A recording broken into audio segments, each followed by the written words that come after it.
கோடை விடுமுறை நிறைவடைந்திருக்கும் நிலையில் பள்ளிகள் திறக்கப்பட்டு நடப்பு கல்வி ஆண்டுக்கான வகுப்புகள் தொடங்கியிருக்கின்றது. பள்ளிகளில் மாணவர் சேர்க்கையும் தீவிரமாக நடைபெற்று வருகிறது.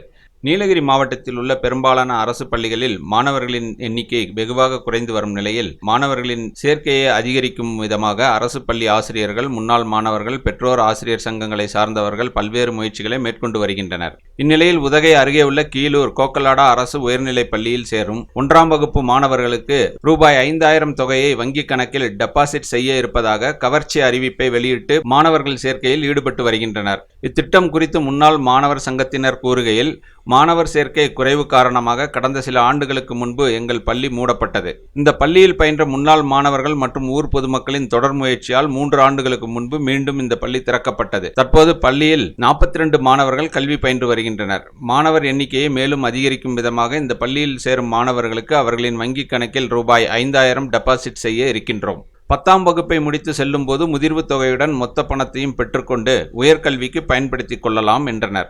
மேலும் இதனிடையே வனப்பகுதி அருகே அமைந்துள்ள இந்த பள்ளியில் இரவு நேரங்களில் கரடியின் நடமாட்டம் அதிகரித்து காணப்படுவதால் பள்ளியின் கதவுகளை உடைத்து டேபிள், பீரோ உள்ளிட்ட பொருட்களை சேதப்படுத்தி வருவதால் ஆசிரியர்கள் மற்றும் மாணவர்கள் பெரும் அதிர்ச்சிக்கு இடையே பள்ளிக்கு சென்று வருகின்றனர். இந்த கரடியின் நடமாட்டத்தை வனத்துறையினர் தீவிரமாக கண்காணித்து மாணவர்களுக்கும் ஆசிரியர்களுக்கும் அச்சுறுத்தலாக இருந்து வரும் கரடியை பிடித்து அடர்ந்த வனப்பகுதிக்குள் விட வேண்டும் என கோரிக்கை வைத்துள்ளனர்.